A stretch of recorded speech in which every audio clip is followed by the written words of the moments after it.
pins and was, pendants. and you've got that, and Michael set up that really cool system where he can see his hands working on it. You'll have to excuse him, he has a New Zealand accent, so we'll forgive him for that. He speaks English, that's good enough. Jeez, tough But he was room. born in New York. He was? Yes. How did he get the accent? Because I took him away when he was 3 months old. Oh, okay. Well, there you go. Listen to his Maryland and New York accent. You're on your own, Lex, go for it. Okay. I have a mic. It's not working. Hello? Oh, here we go. All right. I'm not going to be able to hold this the whole time, but so I might have to yell. I'm not sure. But I guess we'll start with some of the tools. So let's see. Yep. Right. You're Here good. we have a prong pusher, and probably not going to use these tonight, but I brought them just in case because they will help you out if you're in a bind and you can't get just the right angle, and these can help you. I would say these two are probably the ones I use the most, and I don't know if you can see that, but my Delrin is all torn up, right? And so I might not be using these tonight. I would say I use these the most. These are prong benders, and I don't know if I can Do you get need any that. help? No, I got it. There. You see Okay. how there is a groove right there in the metal? It helps you hold the prong in place. These are prong lifters, and hopefully we won't have to use these tonight because you use them if you've made a mistake, or if you're working on something that you have to redo where the stone is for someone else. These are called parallel pliers, and they have a spring in them which helps you. They also have brass, which helps you not mar the metal, like the Delrin. But the Delrin gets beat up pretty quickly, so you go through those quite a bit.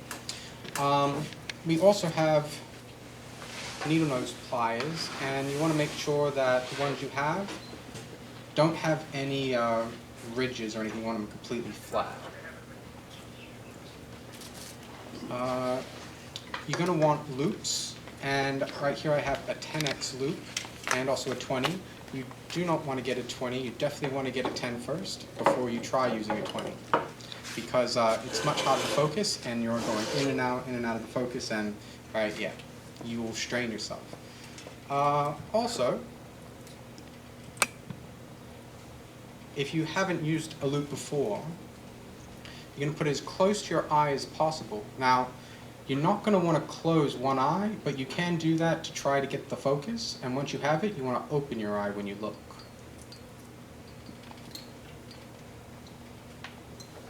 Now, when you're setting stones, one thing you definitely need is a caliper.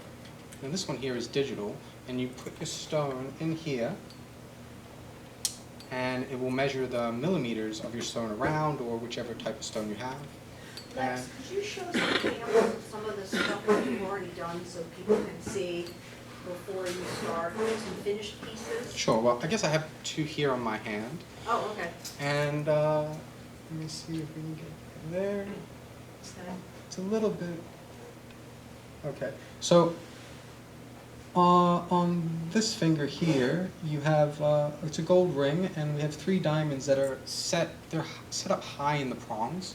And then on this finger you have a sapphire, and if you can see, the prongs are a bit more clawed over, where this stone is set a little deeper for protection.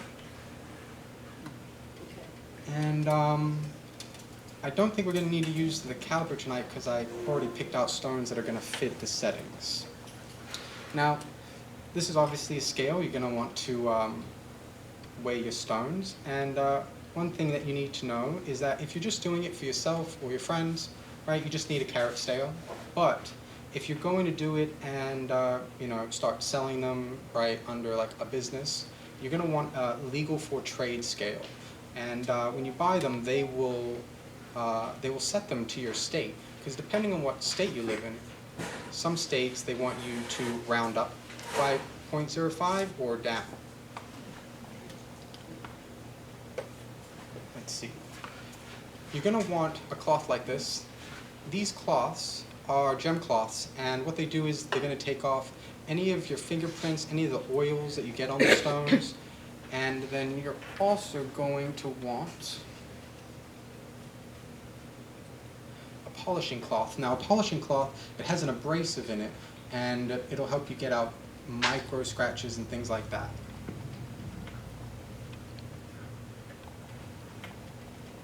You can also use gloves if you want to try to stop your fingerprints. Now, fingerprints aren't really the biggest problem on the surface of the stone, but if you're holding them and you get fingerprints on the bottom, it can mess up a bit of the sparkle once you're done setting. Otherwise, you have to try to clean it and get it out. Some jewelers will use like a steam to get it off, and it's a steam machine. It hits it, but it's very dangerous because you can burn yourself. And I think I went over everything. Right here is just a gem tester. It tests diamonds versus moissanite versus sapphire, and then I think also for cubic zirconia it just doesn't do anything. Same with like glass and stuff like that. And tweezers, blocking tweezers, always helpful. All right, I'm gonna see if I can put this down. And can you still hear me if I just talk like this? Yeah. Okay, cool. Okay, so we are gonna start with a setting like this, and this is a silver ring, and has cubic zirconias in it in a like a halo, and then also on the band. And this setting is for a 6.5 millimeter stone, and so we're going to start here. I have a moissanite, and this is calibrated to 6.5, so it will fit in the stone, in the ring perfectly. And we have some other stones that aren't going to fit into the settings perfectly, and we're going to see the difference in how you get them just right and set them as well. Now, moissanite, they say, was discovered from a meteor, but they've never found enough of it for it to be able to facet. It's just like granules and such. But once they found that it existed, once it fell from space, they were able to make it synthetically. So all moissanites will be made in a lab. There won't be any natural moissanites. So one of the first things you're going to want to do with your stone, can you see the stone, or is it very, It's kind of light. is it too, We believe you. okay. Not really see it though. It's hard Would to it be see. better if we have it turn the lights off? Let's Well, try. Well, I don't, he wouldn't be able to see. I think that actually helps. It does? Yeah. Yeah, that That helps. helps. Definitely. Okay, cool. What about the ring light? Oh, there it is. Yeah, that's better. Good, Okay. now we can see it better. Yeah. Okay, so He can't see. He can't see now. we're going to take this cloth, and we're going to take the stone and we're going to rub it to make sure we have any of the oils off of it and such. And dust and things that can cake onto a stone can also, they can take off your thermal tests, like with one of these. I'll bust that out later once we've made some things. So usually I will use these, but just to save time, I'm going to place the ring on top of the stone, and I'm going to flip it round. Place that back down, and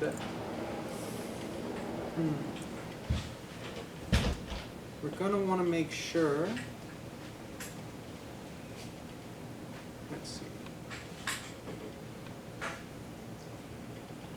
Mike, do you want to share? I've been sitting all day. Alex, you want me to turn that ring light on? The what? Let me turn that light on? No, it'll be all right.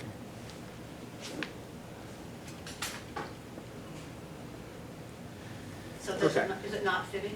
Oh, it's fitting. I just had to spin it in. Okay. And so sometimes when the stone fits just right, you're going to have to spin it a little, keep spinning it, and then it will fall in place. Okay. I'm going to put my visor down, which I didn't show in the video, but okay, you got me there? Yep. All right, cool then. Okay, so we're going to take are prong pushers. Your prong what? Prong pushers. Yeah. There's different nomenclature that's used for the tools depending on where you buy them, but it's usually best if you know exactly what you're looking for. So like on pliers like these, one piece is going to be shorter than the other, and you're going to have these grooves here, and they might call them prong pushers or prong benders, and it just depends on each individual company that you'll buy them from. Okay, and I don't know if I can get can this. see it. You can? Okay. Yeah. So I'm going to get the prong in this area where that groove is, and so it locks. And then I'm going to make sure the stone is just down, and I'm just going to slightly pump it.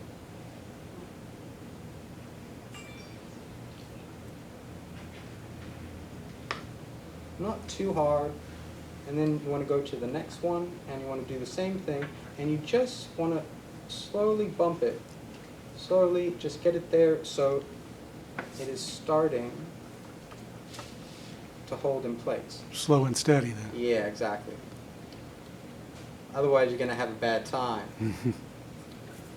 And you're going to check it. You can use your fingernail, or you can also use your tweezers, and you can check and just see, is it spinning? And once you have it where it isn't spinning, then you can go in and you can start to bend the prongs a little bit over.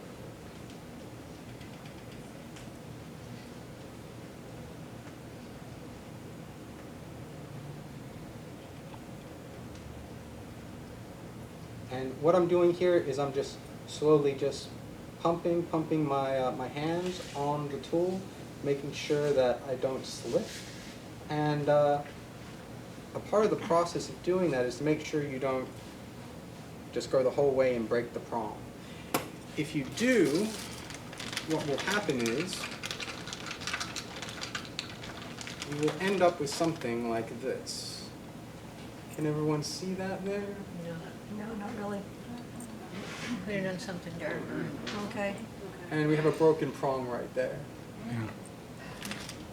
And in the case that you do break a prong, you will need to know someone that has an arc welder or a laser welder to re-tip that prong for you. Do you have one? I do. Okay, And so we all know somebody. I think Well played. you mentioned something about an arc welder before, like in a class. No? No? Okay, never mind then. Lex, what is the setting made of? The setting is, this one here is silver. So it's silver, so you could solder a prong then. You could solder a prong, but it's going to take a bit longer, and it's Not strong. it's a bit of a pain when you have to use a torch. Yeah, but it's Yeah. not impossible. It isn't impossible. No. Yeah, I would just say it's a harder way to do it without, yeah. But it can be done, yeah. Also, though, if you have already mealy there, you know, unless you have, like, you know, diamonds, a lot of the stones aren't going to be able to take that type of heat or the Oh, no, fire. but I'm saying when it's, the prong, the gem is out of the Yeah. thing, you could solder it on. Okay, and so for the rest of this one, I just have to bend those prongs, and when you're bending the prong, you're feeling that metal bend as you slowly just bump it, and eventually you're going to touch the stone. You're going to feel that bend when it hits the, it's called the crown facets. Because you have a table on the stone, you have your crown facets, you have your girdle, and then underneath is your pavilion.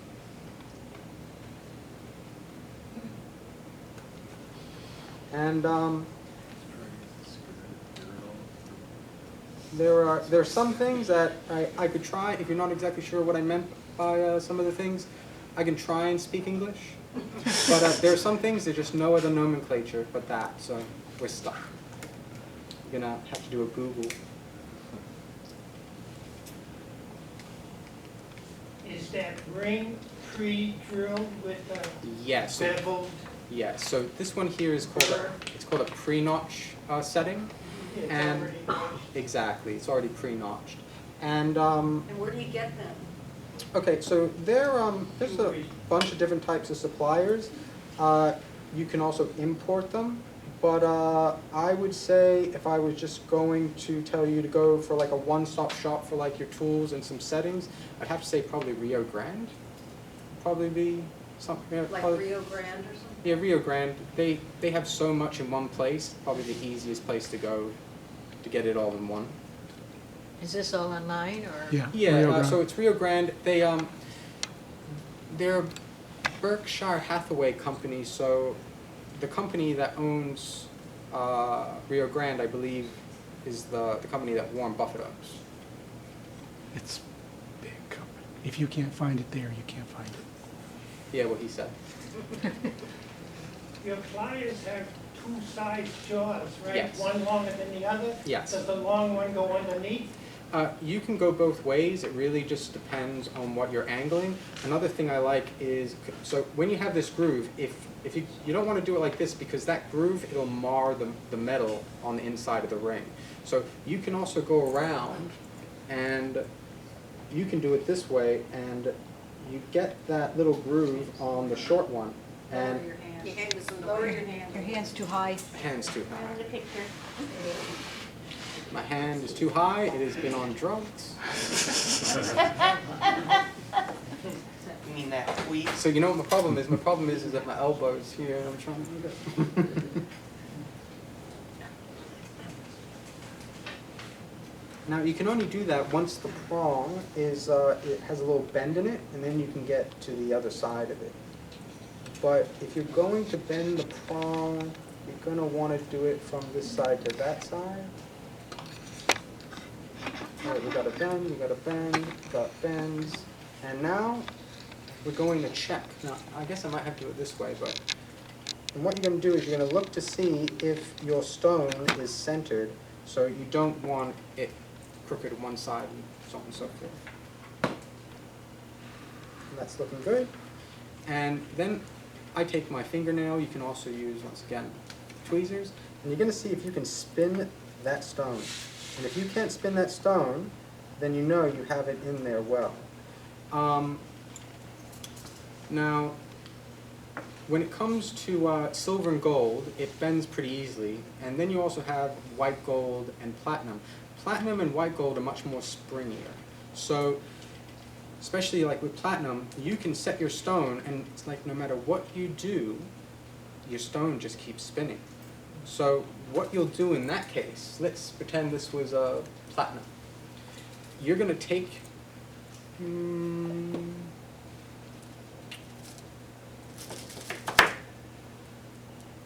could take that or this. And so you, well, when I say this, right, so these are needle nose. And can you see where these two prongs are right here? Okay, you would actually squeeze these this way and then squeeze it inward that way.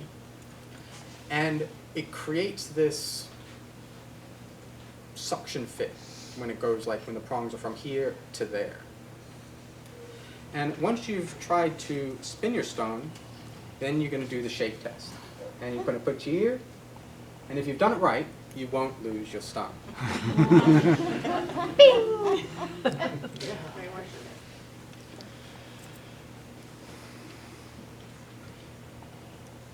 Okay, on to the next one. Hand it one round so you can see. All right, well, you can open it back up. And remember, we're not having a raffle today, so that is not up for raffle. And then stars.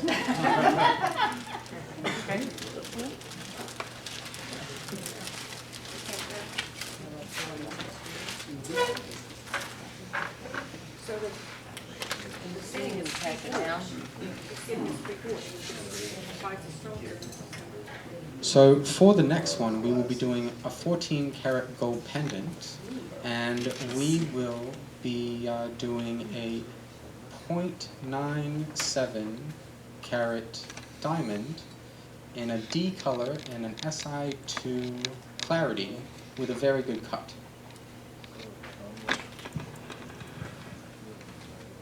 Where do you get your stones? 1 second.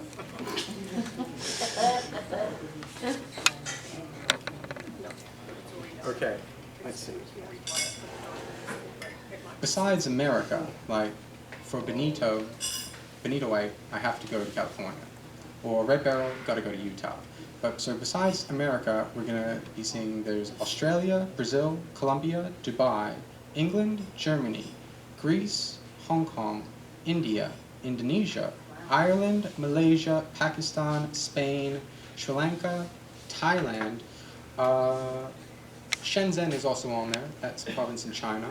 And then I think for Ireland, I don't have actually any stones from Ireland, but I have a cutter in Ireland that I get some stuff off of. So to name them all off, where we'll be here very, very long.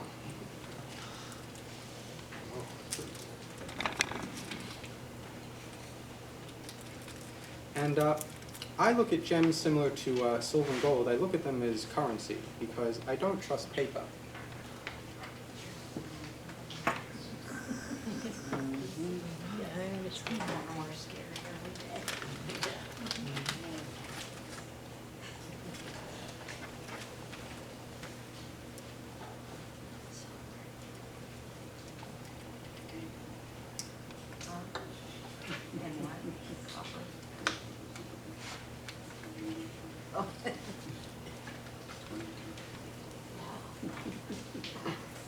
So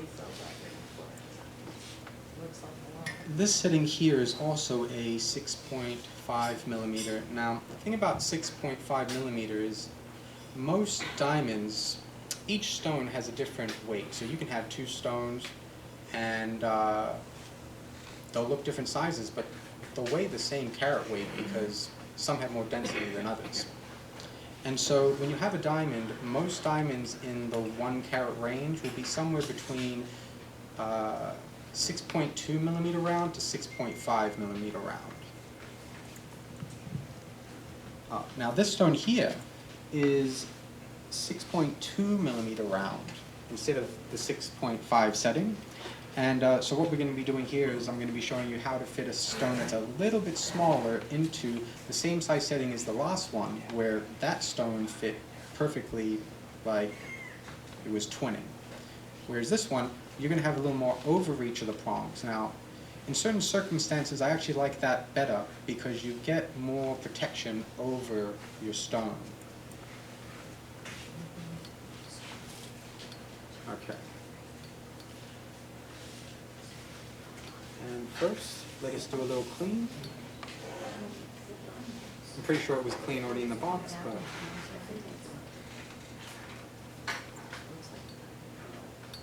it does not hurt.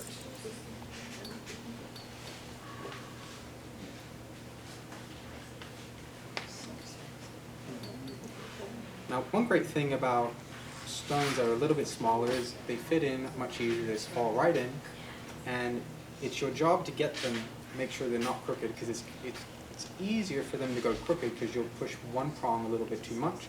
You might have to use the prong lifters. Sometimes, if you don't push it down too far, you can just push the other prongs in and it'll even itself out. But it really depends on how your first couple pumps go.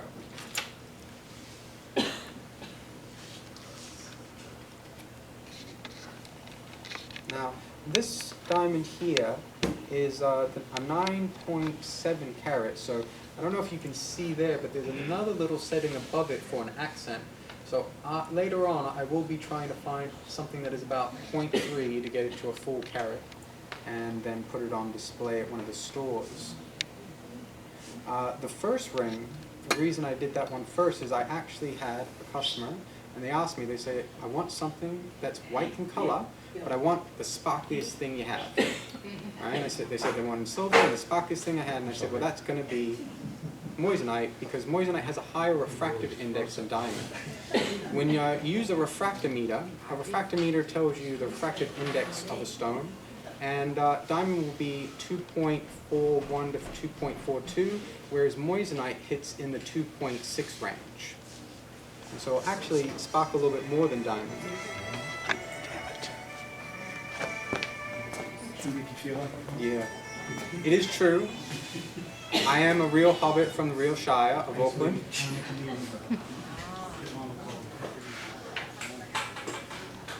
I've got the video.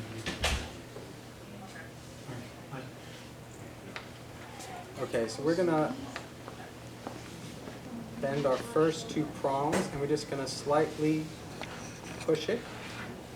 Make sure that we're not slipping.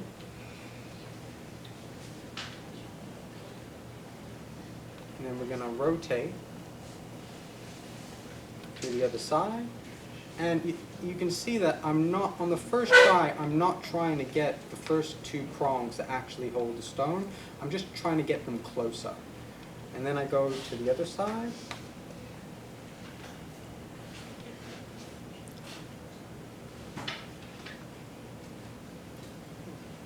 Okay. And then we rotate again. And we just keep doing this very slowly until the prongs start to hold the stone. Once the prongs do start to hold the stone, that is when we can start bending those prongs over.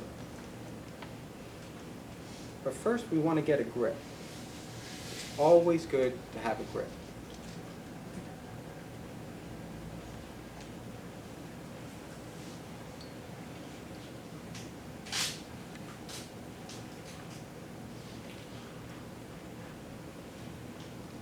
Now, when you're doing this, you're going to angle a little bit this way and then a little bit that way. You're going to do it straight up and down, and you're just going to feel it out, and you're going to watch it. Make sure you don't overbend one prong versus another. Just take your time and do small steps. Mm.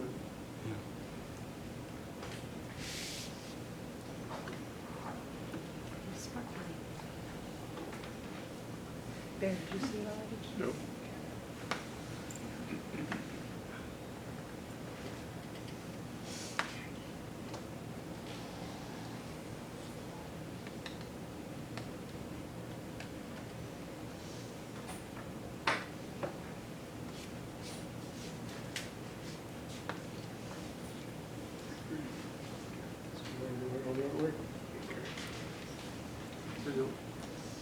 This that way.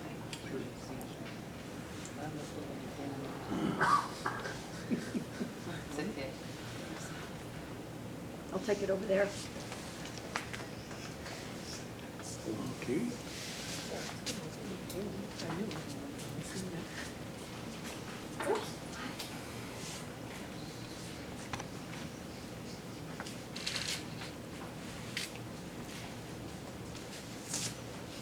There we go.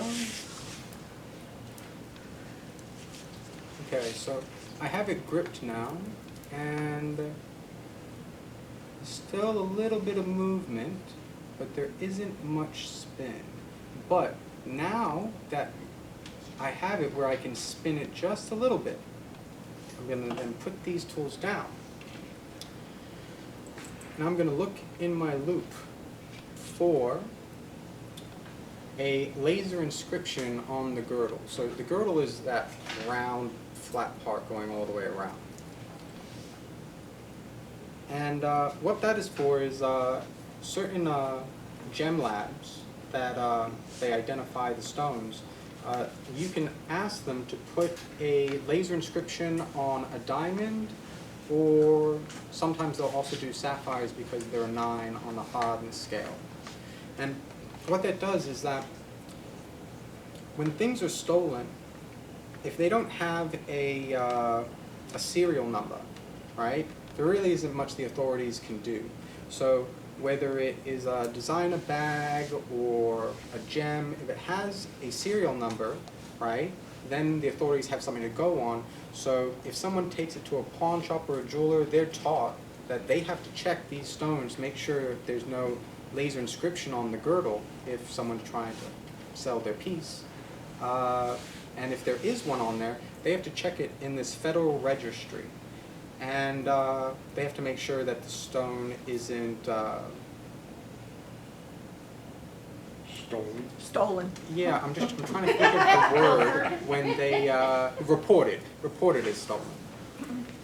Now I'm going to take these ones up a little, and I'm going to close my eye to then open it.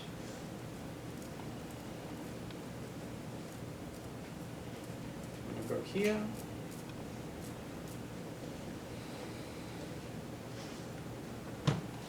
And one around again.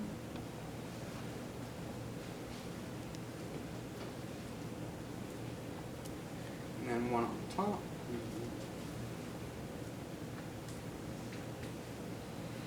I will spin it a little bit and make sure that the laser inscription is not being covered by the prongs. And I got it right there. And I want to get it right in the center of those two prongs. That will do. And so now, whoever ends up buying this piece, if someone runs up and they have a mask on, they snatch it off the neck, or even if it somehow falls off, someone finds it, hands it in, they'll be able to find you and contact you if you report it.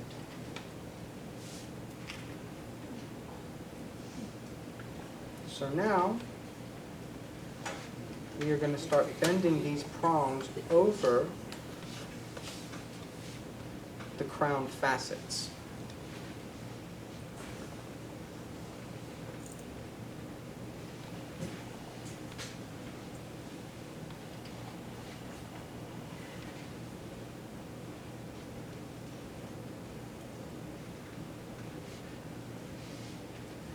You're going to angle it way back where you're going to get this part here.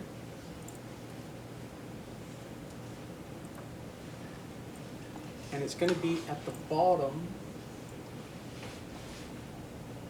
of one prong while it's on the top of another prong.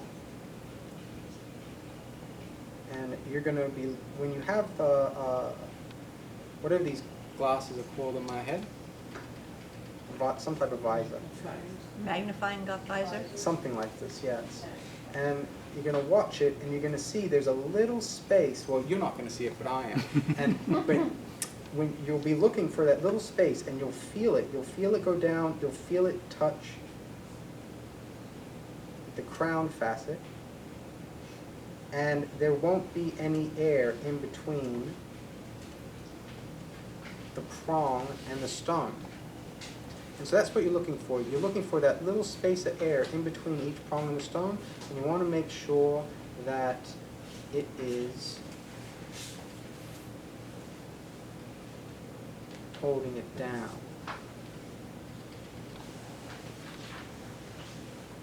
Now, ideally, you would probably stick this setting in some of the, it's like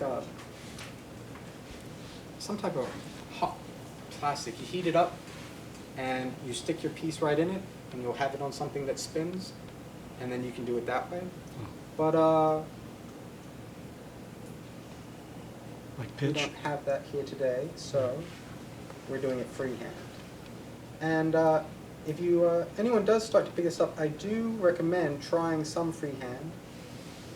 But I also it can be easier if you place it in some of that. I don't even know what to call No, it. it's pitch. Like, I think it's pitch.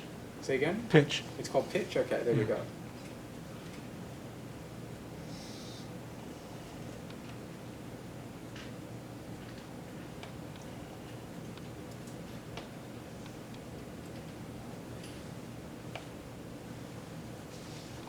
Okay. So now, I'm going to flip them around. I'm going to use the short part at the top, because we've bent them enough to where we can get that last little, and you just feel it. You feel it hit that crown fasten, and it's just like, ah, yes.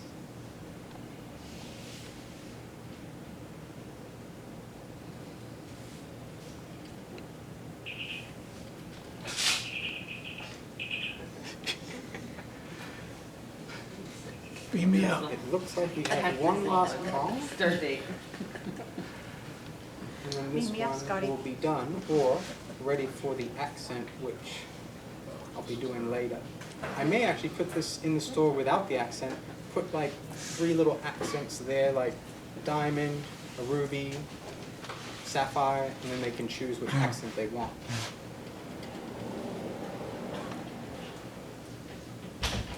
And there it is. All right, we are going to check to make sure that is even keel all the way around. That's looking good. I'm going to see if we can spin it.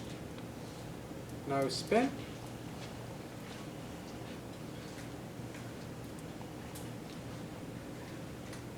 We're good to go. Lex, could you give us an idea of what prices you're talking about? Like, how much is the setting? How much is that diamond, for instance? Okay, so if we can, I don't know if you can see this. Mhm. Let's see, is it focusing? Yep, pretty much. So here it says that this diamond was appraised for $3,606. Wow. Though, at the store we would price this diamond in the gold for under 1,000. 100,000? Under For the 1,000. ring, for the finished ring. Okay, so what it would be is you would have, for this piece is the pendant, 14 karat gold pendant. Mhm. It would be about a full carat weight, and then it would have a chain and a little Okay. box. And that would probably be about like 950, something like that. $900 Yeah. or $1,000? Oh, 900, yeah, $900. 900, 950, somewhere between there. It would also depend on which accent I put in there. Like if I put in a pink diamond, it's definitely probably gonna be How about the 950. moissanite one that you circulated? Oh, the moissanite one would probably be like $100. How much? About $100. Oh, that's all? Even Yeah. with the sterling setting? Yeah, so the sterling, the cubic zirconia, and then the moissanite all together, about 100. Yeah. You do jewelry repair too? I do, but only on the things that I've sold. Like, there are certain things, like if someone brings in, especially if someone brings in like a bezel setting, like to fix a bezel setting, you're gonna have to rip it apart and create a whole new one. So I mostly focus on prong pieces because they're easy to fix a prong if you break one, and all around, like even like with a bezel setting, like bezel settings I think are much better for cabochons. When it comes to faceted stones, a lot of the times bezel settings will be to like hide like chips and things like that that are in the stone. So the stone in a piece like this, you might see a chip in a girdle. Whereas in a bezel setting, it protects that girdle and you're just going to see the front of the stone and it's going to look like it's, you know, flawless even though it has a chip in it. Can you purchase settings, pre-made settings for the cabochon, small cabs? You can. The only thing is that, so like these are round. So a great thing about a round is that if you have a 5mm round, but for some reason it's not fitting into your 5mm setting, it might be like 5.1 mm. You can go up to a 5.5 mm and it'll fit in there. Whereas with cabochons, it's a lot better to be making your own bezel because they're so freeform. You know what I'm saying? Like, unless you have cabochons that are calibrated to a specific setting, a lot of the settings they'll take a cabochon, they'll try and put it in a pre-made setting, and there's just something about that cabochon. Maybe it's too, you know, high or whatever it is. It can be a little bit harder to do cabochons when it comes to these type of pre-notch settings.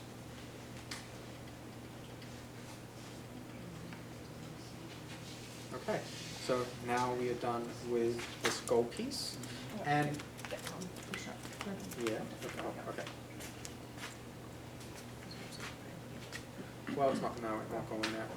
What I would do is, well, if you just take it in here.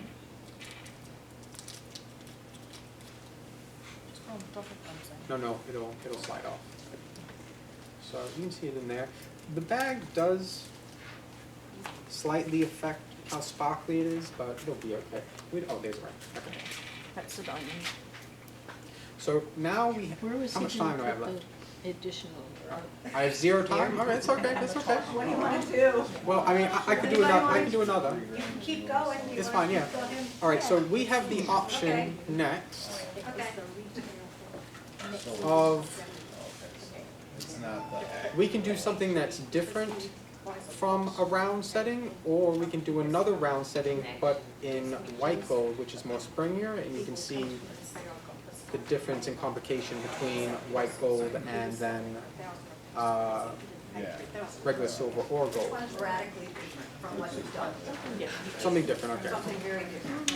Alright, so the next one is going to be a rectangle setting. Some call it a emerald setting, some will even call it an octagon, because it actually does have 8 sides with the way that it's cut. What do you suggest, like on that 8-sided one? How many prongs do you have? I'm using 4 here. It's just it's going to be a standard rectangular setting, and just in silver. But the stone is pretty special to be putting in silver. It is a unheated sapphire. A lot of stones are enhanced either by the heat. They can fissure fill stones. A lot of stones are fissure filled, and depending on what type of stone it is, it can devalue your stone depending on what type. So like mostly all emeralds are fissure filled with an oil. Usually like it'll be cedar oil, because cedar oil has a similar refractive rate to emerald.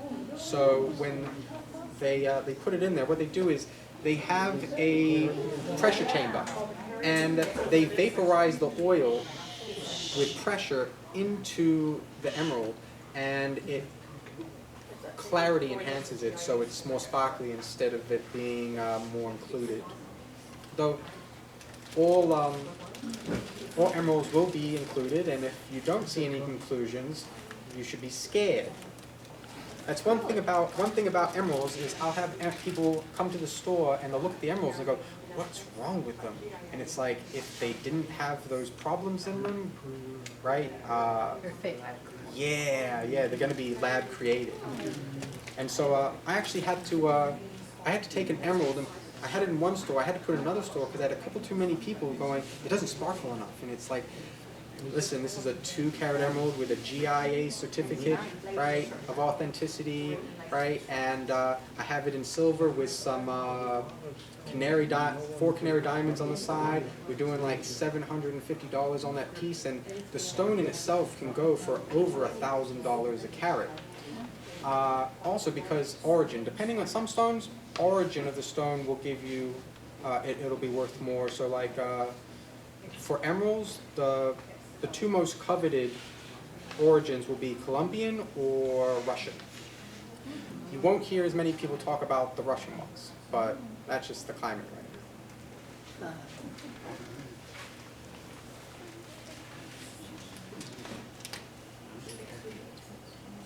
And this sapphire here also has a laser inscription by the Gemological Institute of America, and they've given it a very light blue.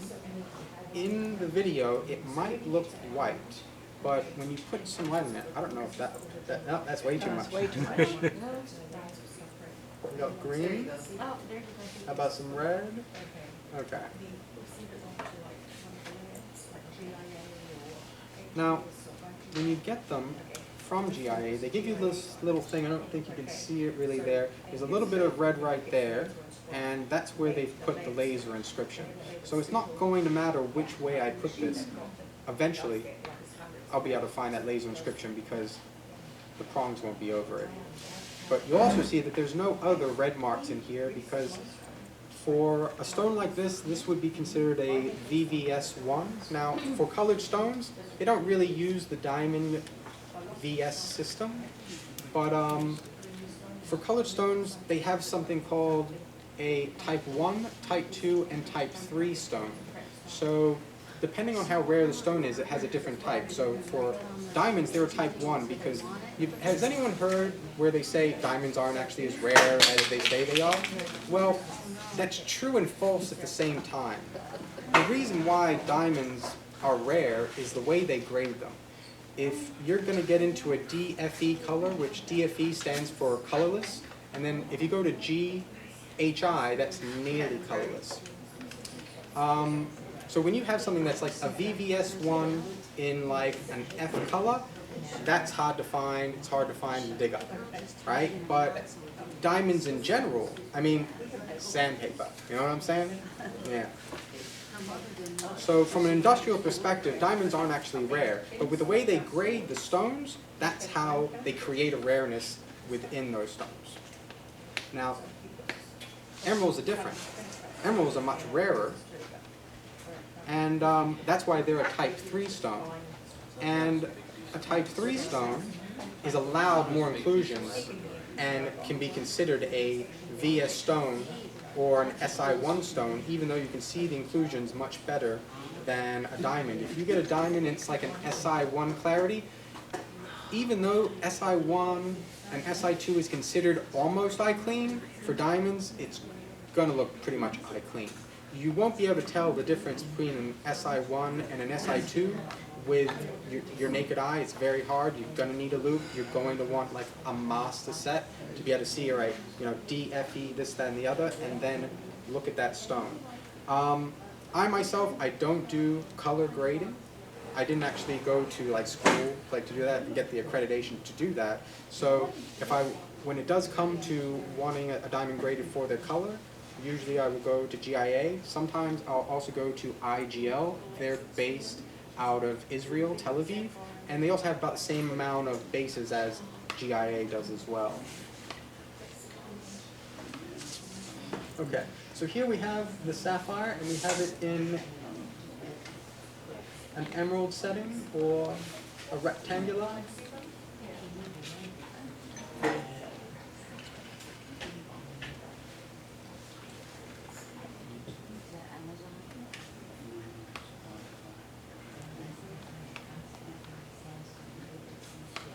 And we're going to push those first 2 prongs,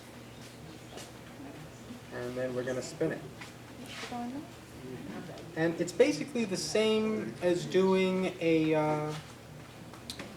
round, except the difference is with stones like these, it can not just be tilted that way and that way, it can also be tilted this way and that way, and it can be a little bit trickier to make sure that your stone stays in place, because as you're doing it, it will slowly tilt this way, tilt that way, and kind of slide in the setting sometimes. We're going to do little pumps.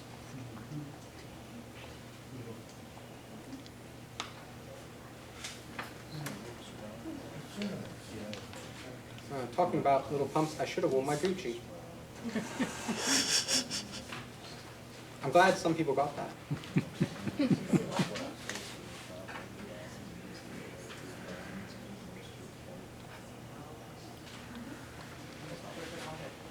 And so here I'm just doing the same thing that I was before with the rounds. I'm just going round, slowly getting those prongs to grip the stone so I can then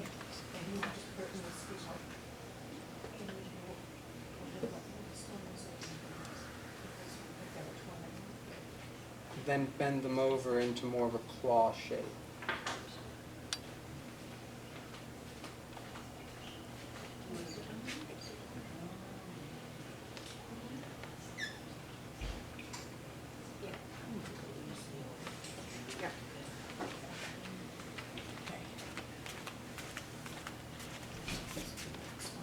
Yeah, I will do that, yes.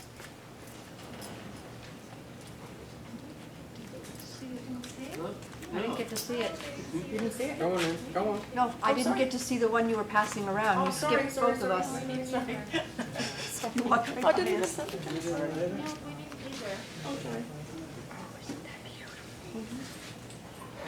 like that veil setting on there. That's really pretty.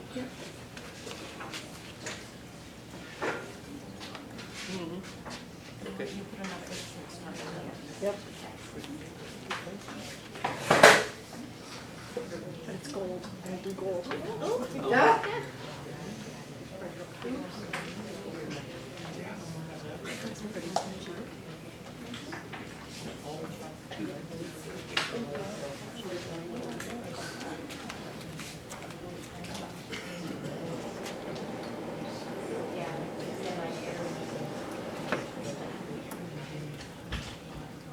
I'm going to flip them, and I'm going to start. Now, I don't know if you can see it here, but I have the stone. It's a little bit crooked. And so I'm going to start going single prong, side to side.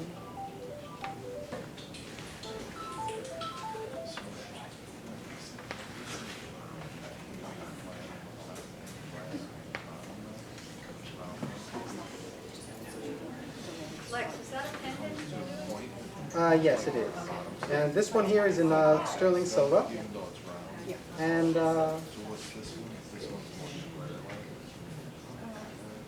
sapphire. Okay, so I'm going to stop here, but I'm going to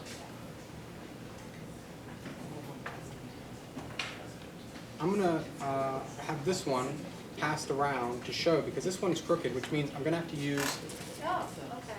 these prong. Or they can come up and take a look at it where you are. That's true as well. But these prong pullers will pull the prong back, so I can reset the stone a little bit this way, and then I'll put that prong back down. But I want people to see how the stone is crooked, and it's fit in there. It's not going to move anywhere, but right, it's not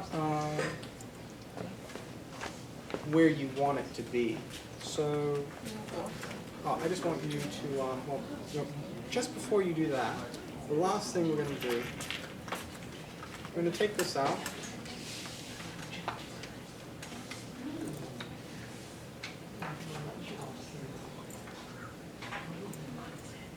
Oh, yeah. I don't know if you can see it. You can see it, yeah. And do you see how it's crooked in there? No, not really. Not really. Yeah, you'll have to see it with your eye. Can you see that with your eye, how it's crooked? Mm-hmm. Yeah, okay. So, all right, what I'm going to do is, I think this is ready. Now it said ready, okay. Did you hear that? Yeah. So, when you place this down, you see how it goes pink? So, on a piece like this, sapphire will go pink. Now, one thing you need to know is that zircon will give you the same reading as sapphire. So you're going to also have to do tests like a refractive index or the specific gravity. Once you do those, then you'll know, right, this one's zircon or this one is sapphire. When you push down on a sapphire, you're going to get pink. Now, interesting enough, if you do it on a topaz, it will also go pink, but you're going to have to push down harder, and you'll feel that you've got to push down harder. Also on a quartz, you can get a pink reading, but you're going to have to push it all the way down, and it's going to flutter on a piece like this. And there's no manual for that. I just figured that out by trial and error. Okay. What's that thing called? This is called the Testarossa. So they will run between like $300 and $400 depending on where you go. They're a bit of an expensive piece, but the reason you pay that much is because the majority of the thermal testers will not test for moissanite. You will get an incorrect reading where it'll say it's diamond, but it's actually moissanite. So they've created this one where it'll actually tell the difference between, oh, I slipped. I don't know if you can hear that. Yep, it's a diamond. Diamond will go green. And then we have a sapphire here, and it'll go pink. But it don't say sapphire. Is it passing infrared through it or something? Or? It's using UV light, and then also it is it's sending heat through it and seeing how it Reading passes what comes through, back. and Yeah. yes, Okay. yes. So another thing is, I was telling you before about the film that you can get with your fingertips. So before you do tests like these, you're going to want to make sure that you get everything off, because that film can change the what it thinks the temperature is as it's moving through the stone. So we're going to try moissanite first.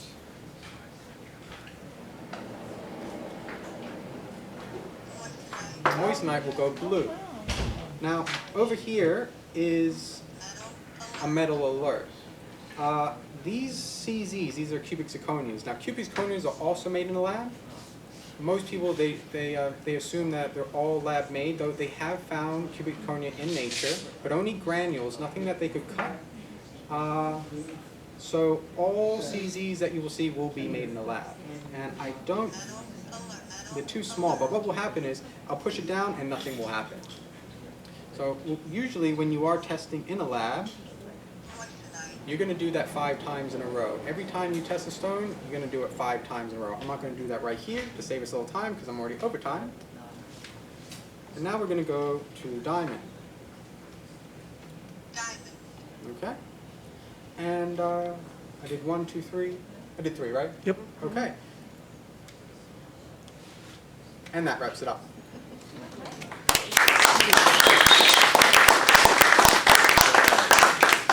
I think Lex is a good example of how many varied members we have to this club. I mean, we've got a person who works with precious stones like diamonds and emeralds. We have agatized coral people, we have cabochon